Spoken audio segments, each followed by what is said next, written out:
வெள்ளிக்கிழமை என்னோட full day cooking vlog தான் பார்க்க போகிறீங்க. அன்றைக்கான பிரேக்ஃபாஸ்ட் என்னென்னு பார்த்தீங்கன்னா ஆப்பம். இந்த ஆப்பம் எப்படி பண்ணுறதுன்னா, 1 டம்ளர் அரிசி, 2 டேபிள் ஸ்பூன் உளுந்து, இதை ஊற வச்சுட்டு, இது கூட அரைக்கும் போது கொஞ்சமாக சர்க்கரை, தேங்காய், அப்படி இல்லைன்னா தேங்காயோட தண்ணி, கொஞ்சமாக உப்பு போட்டு அரைச்சிட்டு, அது கூட 1 டம்ளர் ராகி மாவு.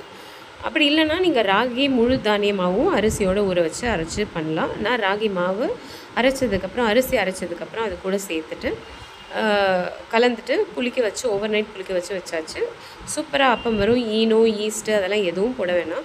இந்த மாதிரி ட்ரை பண்ணிங்கனாலே உங்களுக்கு ஒரு நல்ல ஃப்ளஃபியான ஆப்பம் வரும். இதை நான் தோசை தவாவில் வச்சு நார்மல் தோசை மாதிரி தான் பண்ணேன்.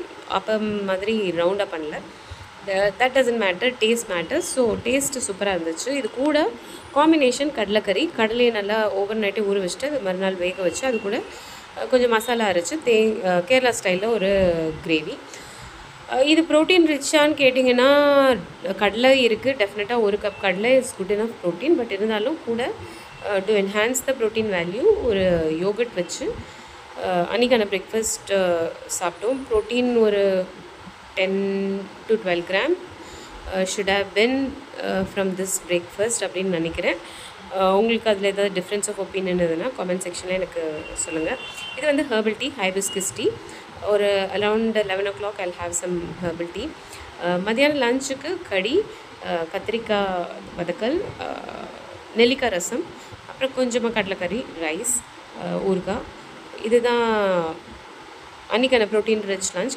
கடியில் டெஃபினட்டாக பேசன் இருக்குது, கடலைக்கறியில் ப்ரோட்டீன் இருக்குது.